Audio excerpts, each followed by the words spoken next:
joining us on the training sessions for the shelter cluster is providing.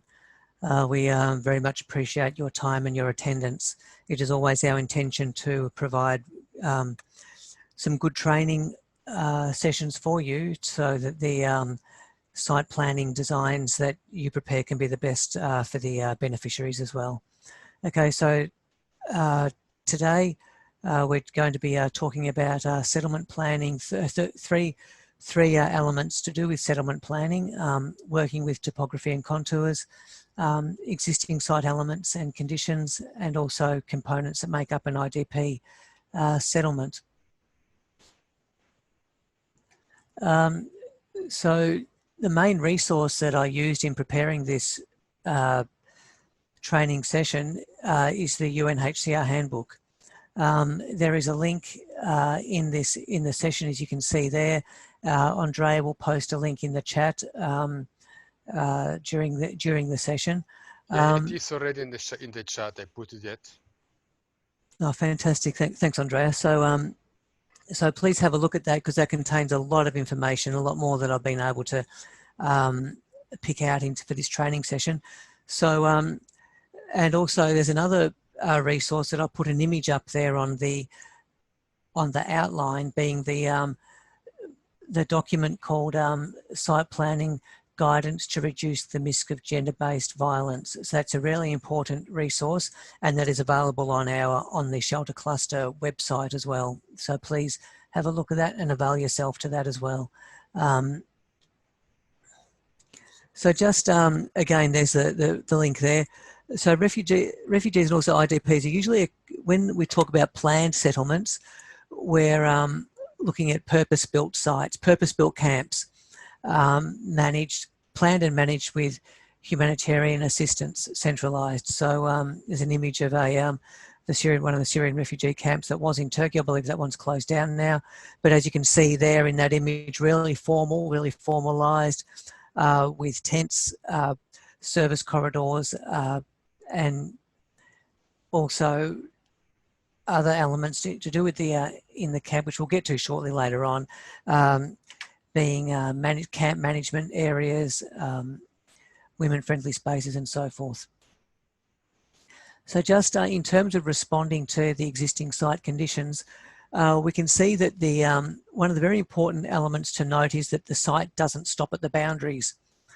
It's important to understand that and also take into account the context, the wider context of the camp site.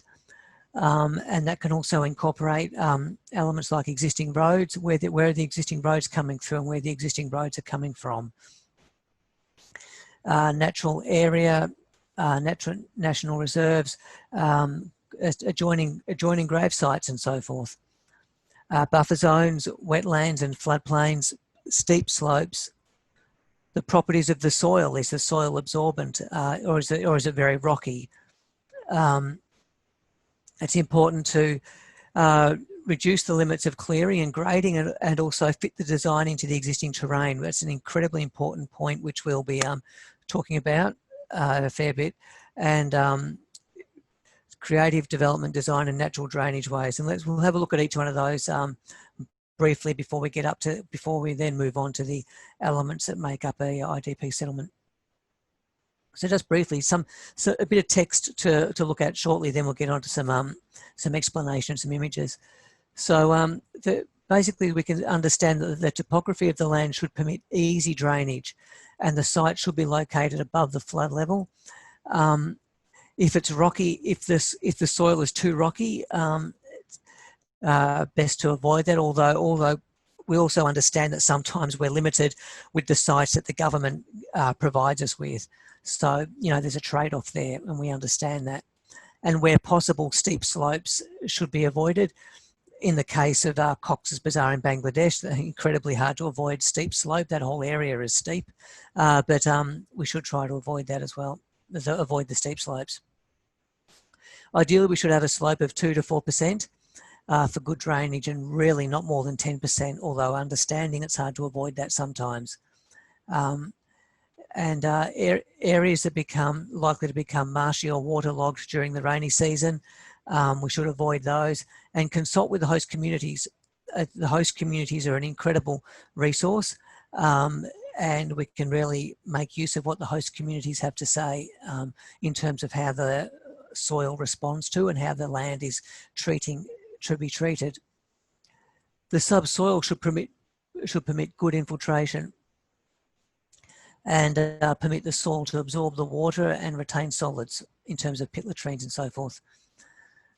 Pit latrines, they shouldn't penetrate into the groundwater, and the water table should be at least 3 metres below the surface of the site. To avoid, as I mentioned before, best to avoid excessively rocky or impermeable sites because there can be a problem in terms of the latrine construction. But understand also sometimes we're really limited with the land that the government gives us. And vegetable gardens are important as a part of the site as well. Community gardens and individual gardens as well.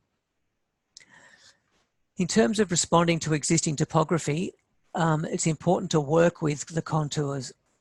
And this has been really brought out in previous sessions that Andre has led on Global Mapper, and the importance of the site survey is so important, and the Global Mapper analysis. We should avoid large amounts of cut and fill because large cuts can cause instability to the site, especially during monsoon season. And there's been, in some areas of Cox's Bazar, they've had issues to deal with in terms of land slippage. And some areas, a lot of areas of Nepal recently have also dealt with that land slippage as well. So best to avoid large cuts and fill. And it's important to step the shelters down the side, working with the contours. There's on that image in front of you, you can see two images there, one graphic that shows just in graphic form the way of stepping the shelters down the site, and on that large photo on your right hand side, you can see there is when the Nepal earthquake happened back in 2015.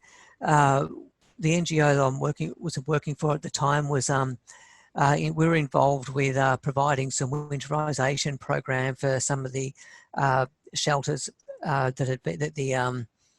of the temporary shelters that the families had set up, and one area of the sites that we were dealing with were going to relocate to another area of land because the government had said that the land was too unstable. And unfortunately, the engineer that they had engaged had completely ignored the contours and was going to do a massive, massive cut. And you can see there in that black and white part there of the photo just what they were proposing. And you can see that that doesn't respond at all to the contours of the site. So we were helping them to understand that the best way is to climb the shelters down the site and work with the contours. And that image that you see there is part of a discussion that we were having. But I think that's a really powerful photo because of what it shows you is you can go two ways. You can completely ignore the contours and have a huge issue to deal with in terms of land clearing and potential slippage, or you can allow the shelters to follow the contours of the land. And you can see by some images there of Cox's Bazar, the top right image, you can just see straight away the way the shelters are falling within the natural contours of the site. So just on fitting the design to the existing terrain, it's important to fit the design to the existing terrain because we allow for planning in the design, placement of the buildings and the utilities and other infrastructure in a way that complements the existing topography.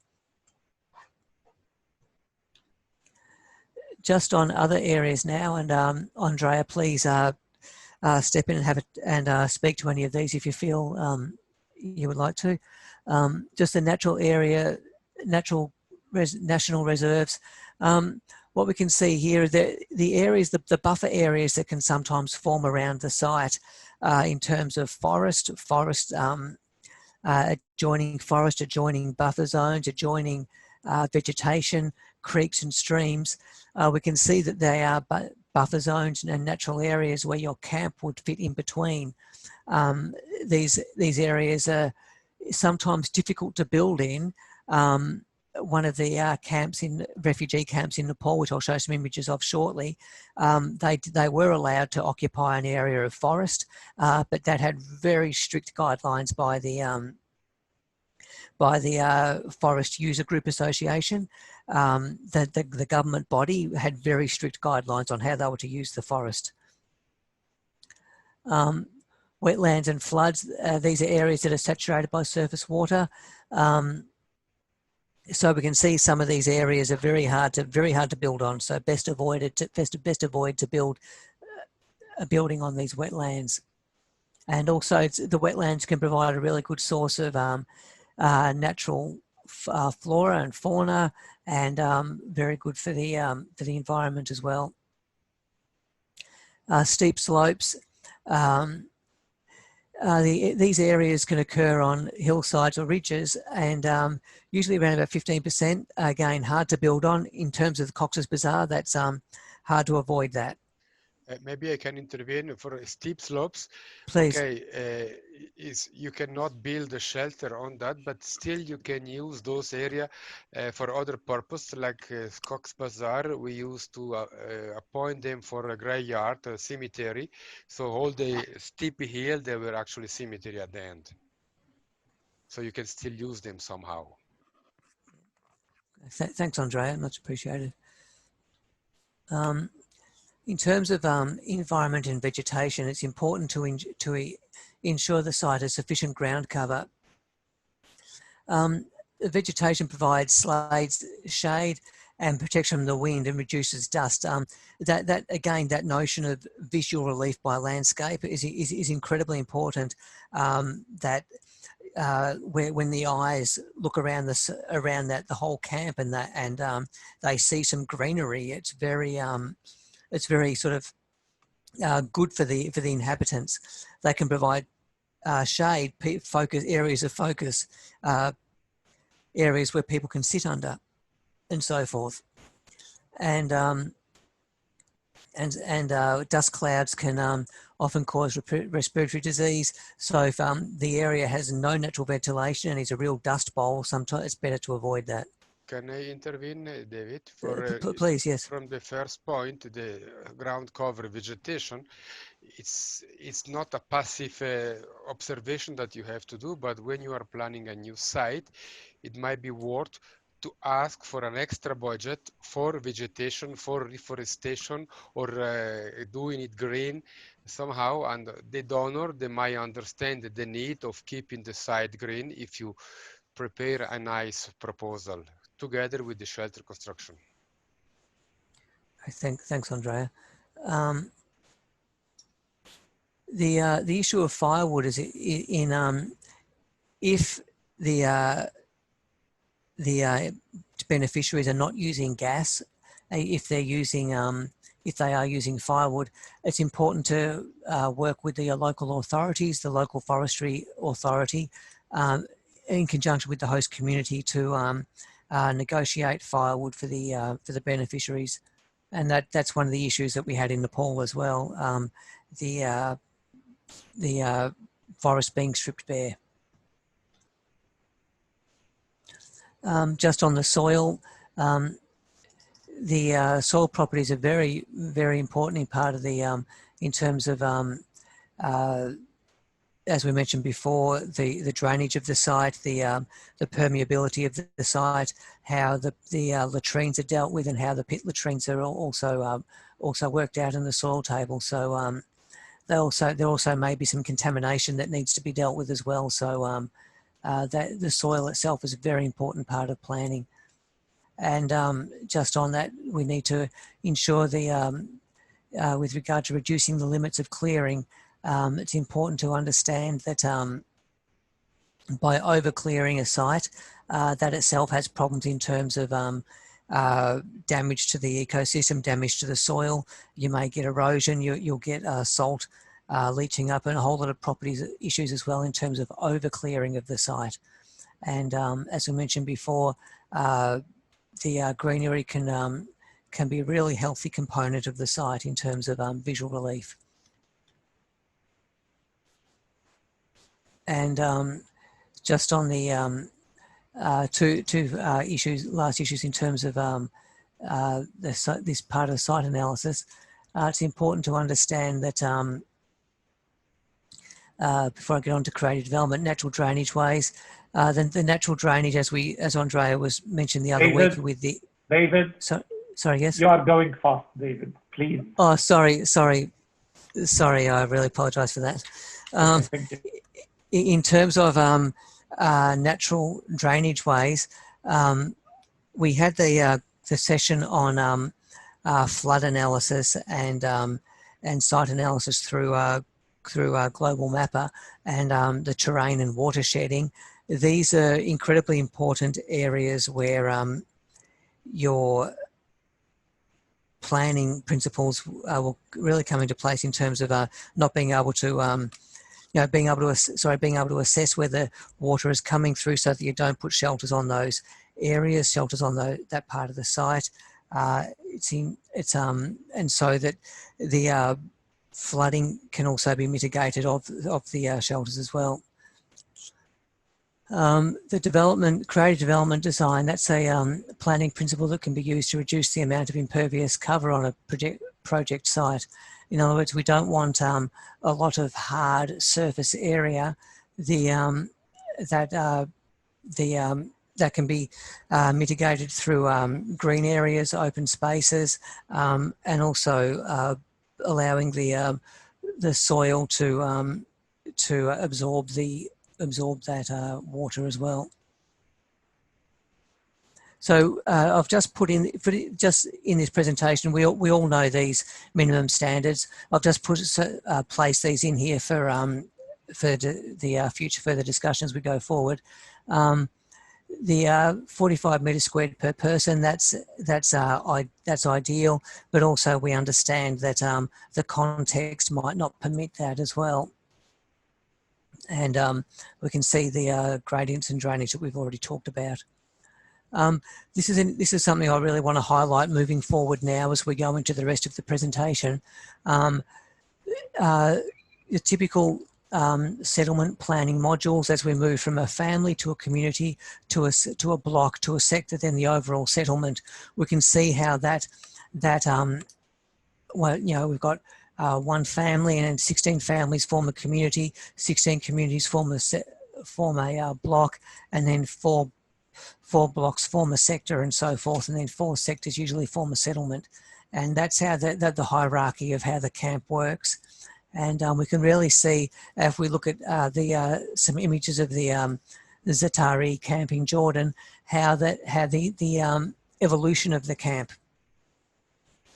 We can see some images there. In the image down the bottom highlights the evolutionary progression of the camp from 2012 through to the middle of 2013. We can see that starting off quite formal and then getting a little bit informal as it developed and progressed in terms of its size. And then we can see an image there of some of those of the other elements that make up a camp, which we'll get to shortly. We can see highlighted in pink the health areas of the camp. We can then see up the top in light pink the registration areas, the security areas, distribution points and warehousing. All this is incredibly important, and all goes to make up a settlement. So we're not just talking about shelters, we're talking about a whole lot of other elements that make up a camp. Here also within this camp we can see a youth centre, child and family spaces, playgrounds, and then also religious facilities, a mosque. All these are incredibly important aspects to the life of the camp. So we essentially, when we look at some of these camps that have been around for over 20 years, we can see that the camps, not only do they evolve quite beautifully from a camp to a community, they also have within them other areas that and not just shelters. So, and we'll see some of those as we move forward in this presentation. So, so just on some of those other areas, we can see that if we're looking at latrines and then the latrine distance, we can see that you know, not closer than 6 meters from a latrine to a shelter and so forth. So some of these elements are incredibly important to understand in your planning and your site planning. When we see that, if we look at the rubbish containers, refuse pits, and they're moving up to water tap stands, all these areas that you can see here, and sorry, elements that you can see here, are so important in your planning and are so important to get right. David, may I intervene? Just, please, yes. To these standards, this is the general site planning standards worldwide recognized, but then you have always to have a look at the WASH strategy of the very country of Syria, for example, because they might be different. They might be more strict. For example, for Syria, we do not count 20 liters per person, but as far as I know, it's 50 liters per person. 15, yeah. 50 in Syria, as far 50, as okay, sure. yes. Yeah. And also the distance for the water point is not 200 meters, but it's less. So have a look at the shelter WASH strategy of the country as well. Great. Thanks, Andre. Appreciate that. If we look at some of these other aspects to do with the campus, we're looking at the. If we just go back to the Zatari camp, we can, and bearing in, if we understand these, the health registration, distribution, warehousing, and offices and community centres. Just going to these, this table here, and again, these are your basic standards out of the UNHCR handbook. We can see the health centre and referral hospitals and schools, but also understanding that even though the school says 1 per 5,000 persons, it may be appropriate that that a smaller camp also has a small school as well. Can I intervene as well here? Again, please, here yes. For the school, the organization who is building up the site should take contact with the education cluster and asking for the specificity of the location, because they might have different value than the standard UNHCR. Of course, thanks, Andrea, and that's right. It's all just to highlight that point. It's a collaborative approach. Ideally, it should be a collaborative approach, in that we're not doing all this in isolation. We do have the other experts and other cluster experts that we need to stay in communication with and draw on their expertise as well.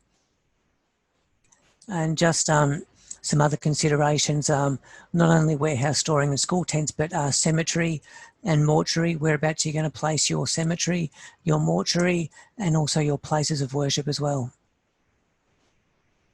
And here I also might intervene.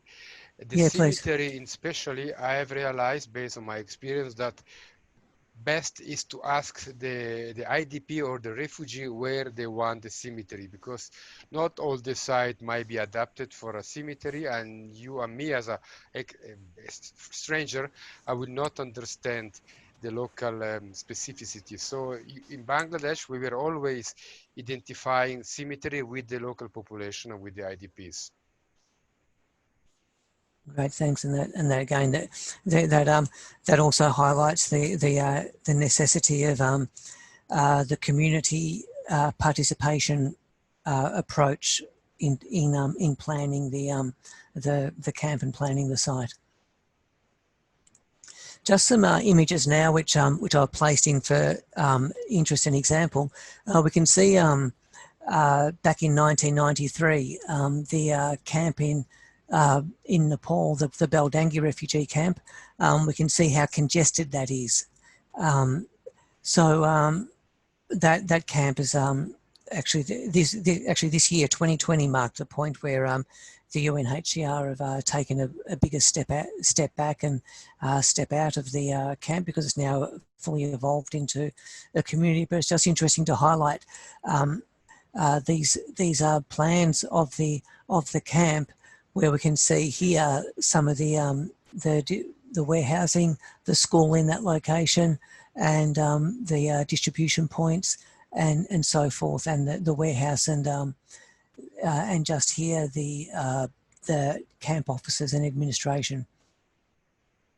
But not only that, you can see just by this image down the bottom, you can see it very congested site. And there's some of the images today in terms of the decongestion strategy. But you can also, I've placed this image here so that you can see the location of the school, for example, quite central to the two largest sectors of the camp. The administration and market zone around here, central within the camp, that this part here formed a crossroads. So again, central within the camp. And just a satellite image today of back in 2018, where some of those areas you can see quite clearly. And again, some further images of the warehouse storage. You can see the World Food Programme warehousing here, and female, the Bhutanese Refugee Women's Forum, which was quite an active area within the camp as well. But just moving on to some of the other, highlighting some of the areas within the camp. And what I've included on these slides going forward is just some notes regarding GBV mitigation. So as we mentioned before, and we can't emphasize this enough, it's important to understand the roads and the drainage. The plan of the camp doesn't finish at the boundaries of the camp. It's important to understand the wider adjacent contexts.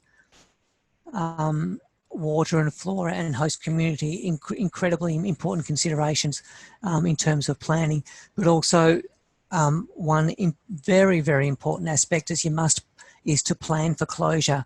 What is your exit strategy? How will you close the camp? How long do you estimate the camp to be there? As I've mentioned, in the case of the Baldangi camp in Nepal, that was there for 25 years.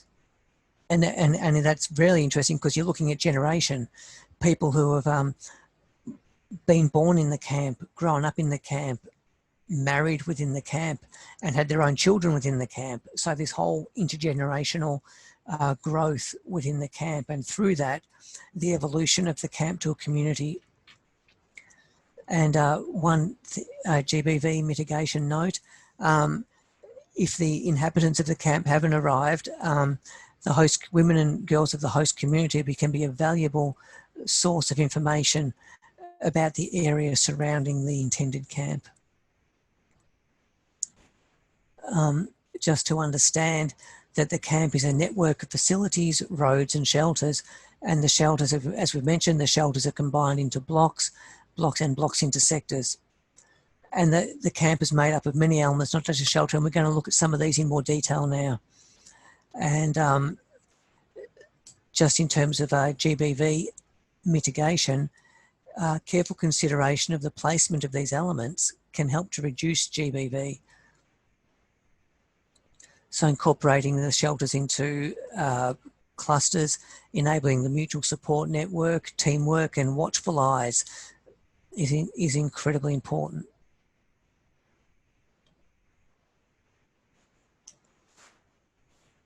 In terms of water points, it's important to understand the placement of these water points around the site, but not only that, how the area around the water point is planned quite cleverly, and how it's developed.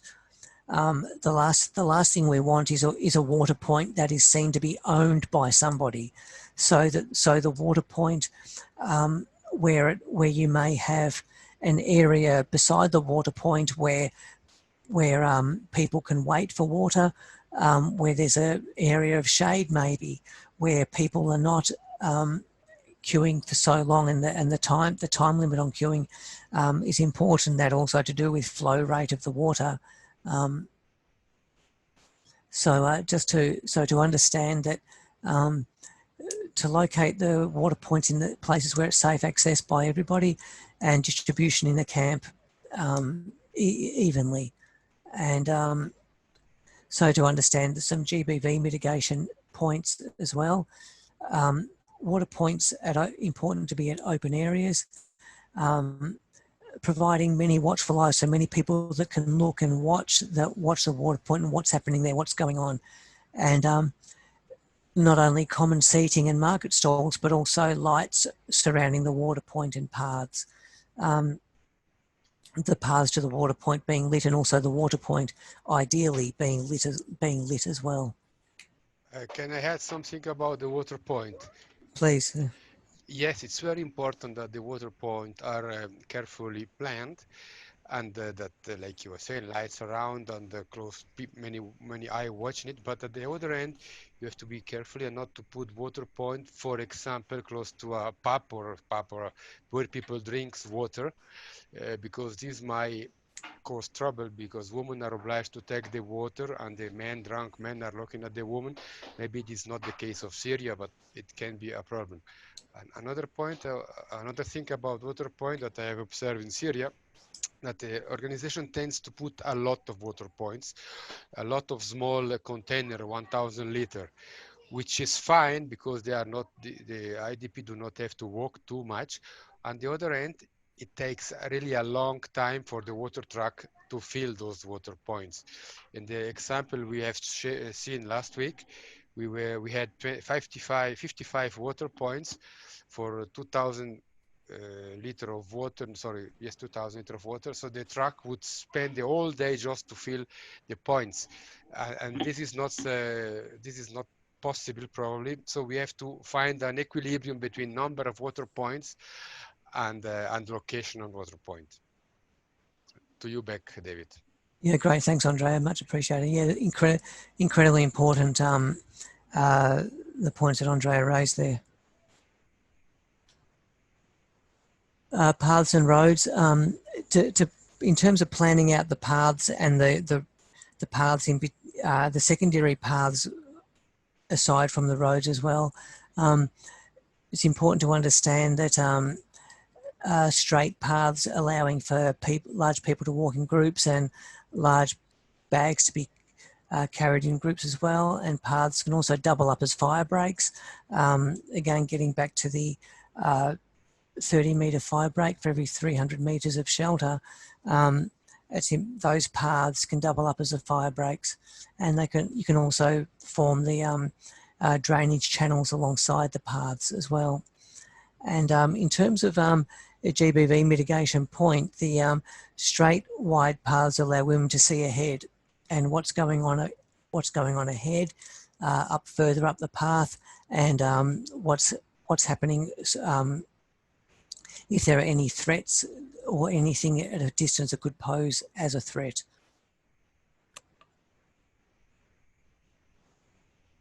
Latrines and showers. This is an area, where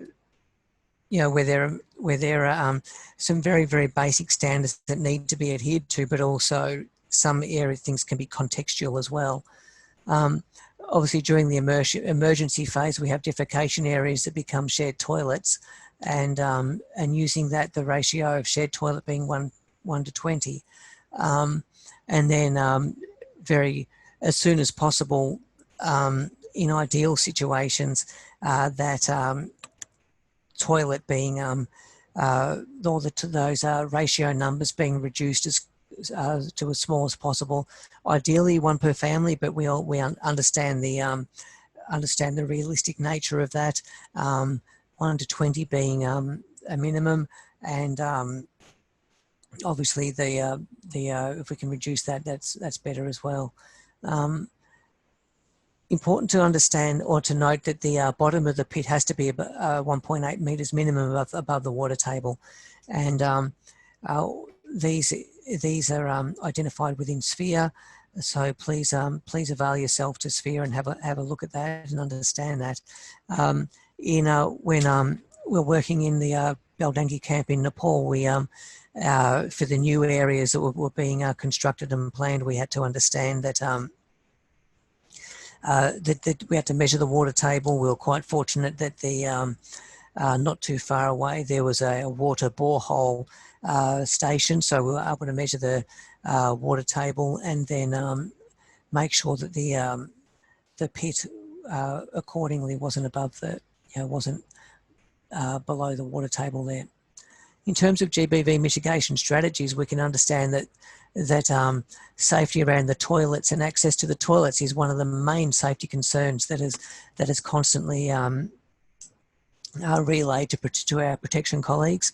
The male and female toilets must be separated by distance, and the lighting installed around the toilet as well, and ideally paths, but definitely around the toilets. Excuse me, and regular maintenance of the toilets is important, so that people are encouraged to use the toilets, because if they're not maintained regularly, not cleaned regularly, then people may not feel safe to actually use the toilets.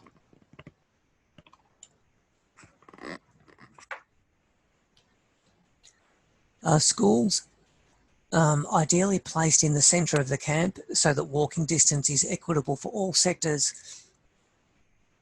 The access to the school should be wide and welcoming, so that the children aren't walking through narrow paths in between shelters or through a dark path to get to the school. The access to the school needs to be quite wide and needs to be welcoming.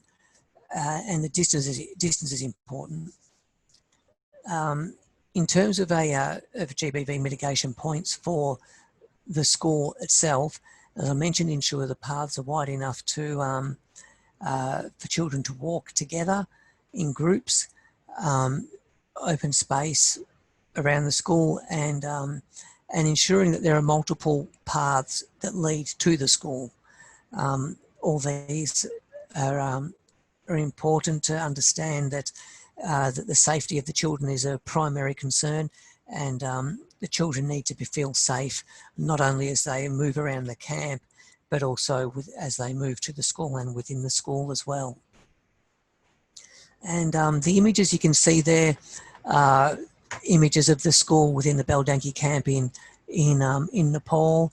And what was interesting to note there is that the schools were it was a constructed bamboo shelter type school, and the open space was quite generous. There was also a computer centre that was donated by the host community. So there was a building that was constructed powered by solar, and so that the education of the children was also within the computer area as well. Moving on to distribution centres and distribution points. This is an area which, or the distribution within the camp is one area that is actually affected by the unfortunate COVID crisis that we're facing around the world. My understanding is that distribution is provided to tents rather than people coming to the distribution centre. It's also necessary to understand that we will not be in this crisis as it is forever, so that the notion of the distribution centre will come back. So it's important that we understand that there is safe access for delivery trucks and shorter vehicle journeys throughout the camp. In larger camp, sorry, go on. Yes, about distribution, it's important to have a chat again with the distribution organization, World Food Program, for example, knowing exactly how do they distribute, what type of truck do they use, because you have to think about parking area for the trucks. You have to think about the size of the road, turning space for the trucks, and of course distribution area. So this has to be known in advance before you start to draw your camp. Yeah, that's incredibly important, and that notion of turning circles that Andrea raised there is incredibly important as you plan your roadways within the camp. So thanks for bringing that up, Andrea. It's incredibly important to understand that, and these turning circles are available in UFITs, and we will actually that's one document that I'll make sure is available on the site planning page on the Shelter Cluster website. GBV mitigation aspect to do with distribution, using barriers and shade areas to separate waiting lines for entry into distribution centres, and creating a plaza around the centre can remove hidden and unsafe spaces, and also it's important to have the distribution done equitably and within a reasonable time frame. The last thing we want is long waiting times at distribution, because that in itself can lead to further problems associated with a lot of people standing around, getting frustrated, getting hungry, or whatever. So yeah, as Andrea mentioned, speak to the party World Food Program in charge of distribution and liaise with them accordingly. As I mentioned before, it's a collaborative. Planning a camp is a collaborative approach where we don't do this in isolation. If anyone has spoken to me either by Skype or in terms of site planning assistance, you'll know that I'm very big on children-friendly spaces and women-friendly spaces. It's important to understand that these areas are a necessity within the camp, and can have many features. The tents within the women-friendly space can include counselling rooms, can include counselling components within the tent that where women can feel safe and have people that they can talk to in safety, and that can keep a low profile. So these areas are exclusively for women or girls, and it's important to understand the necessity and well-planned location of these spaces. For example, we don't want to plan a women-friendly space and associated tents where large areas of men gather. So it's important to understand the safety that these areas bring and the smart planning associated with these as well.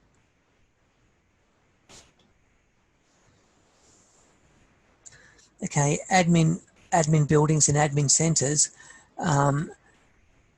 they're usually located along larger access roads, centrally located to all sectors, and again, presence being quite safe and being quite prominent. In terms of GBV mitigation strategy, women and girls living in shelter clusters away from admin buildings, may have to obviously walk longer distances, which is why it's important to locate these areas centrally. Obviously, not everybody can live right next to them. You will have some shelters located further away than others. Understanding that, it's important to locate these areas centrally among all sectors.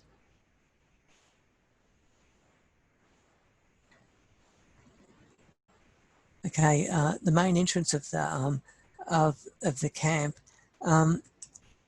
it's important to plan these areas and these entrances properly, as if they're badly planned and badly defined, they can be kind of a no man's land, where you may get people congregating outside, strangers,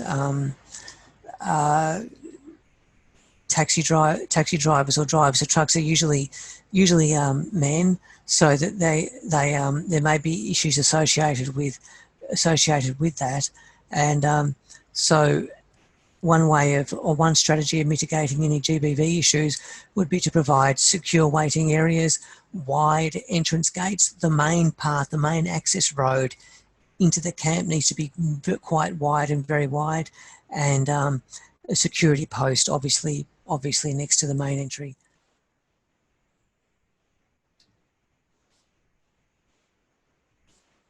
Marketplaces. The marketplaces themselves will, in a way, naturally evolve. It's important to have defined zones, defined market zones within, and having these planned is important, not just as an afterthought, but having them planned, because the market zones themselves will become an activity hub of the camp. Whether they be an area where people can gather, talk, have that sense of social interaction about the camp, about that marketplace. So that's important. So a centralised market, as you saw with the plans of the Nepal camp that I shared, they had centralised markets.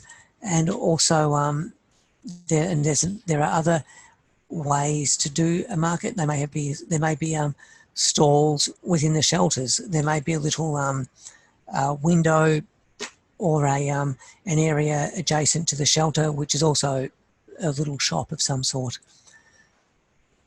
In terms of mitigating GBV, we may have the centralised markets could be quite busy, well-populated spaces during the day. So obviously during those times there's less likelihood of any sort of attack. However, there may be strangers that might take advantage of that, or getting close towards the evening, there might be again less populated and issues associated with that as well.